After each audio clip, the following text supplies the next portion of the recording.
বন্ধুরা, তোমাদের সাথে একটা মুড়ি ঘন্ট রেসিপি শেয়ার করছি। ভালো করে ধোয়া হয়ে গেছে, 2-3 জল দিয়ে ভালো করে ধুয়ে নিয়েছি। জলটা আমি ফেলে দিয়েছি। এবার এর মধ্যে একটুখানি নুন দিয়ে দেবো আর সামান্য দিয়ে দেবো হলুদ। ভালো করে মিক্স করে নেব। আলুগুলো কেটে রাখছি, জলে কেটে রেখেছি যাতে কালো না হয়ে যায়। এখানে আমি নুন হলুদ দিয়ে দিয়েছি আর একটু দিয়ে দিচ্ছি লঙ্কা গুঁড়ো, সামান্য একটু লঙ্কা গুঁড়ো। মিক্স করে খানিকক্ষণ রেখে দেবো।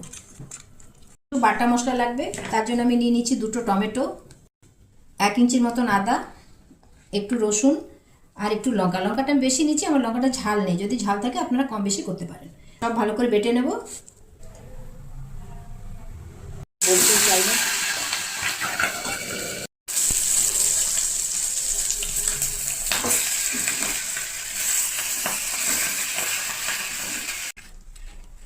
এই যে মাছের মাথাগুলো ভাজা হয়ে গেছে, আমি ভালো করে লাল লাল করে ভেজে নিয়েছি। শুকনো লঙ্কা, জিরে, গোটা এলাচ, দারচিনি আর লবঙ্গ দিচ্ছি। আলুটাকে লাল লাল করে একটু ভেজে নেব। মশলাগুলো এই যে বেটে রেখেছি, সেই মশলাগুলো দিয়ে দেবো। এর সাথে আমি হলুদটা আগে দিয়ে দিচ্ছি। কিছু নুন আমি বাটাতে দিয়েছিলাম, কিছু মাছে মাখিয়ে দিয়েছি আর একটু সামান্য দিচ্ছি, পরে যদি লাগে আবার দেবো।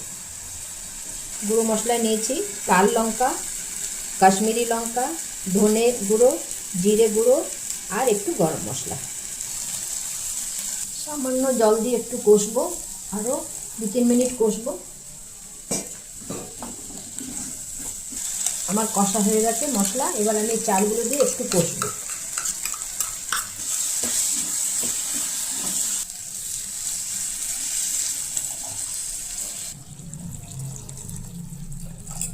এবার আমার এই ভেজে রাখা মাছের মাথাগুলো একে একে ছেড়ে দেব। একটু নেড়ে চেড়ে নিই। মাথাগুলোকে ভেঙে দিয়েছি, একটু একটু করে ভেঙে দিয়েছি যাতে এটা মিশে যায়। আমার মুড়ি ঘন্ট রেডি হয়ে এসছে প্রায়।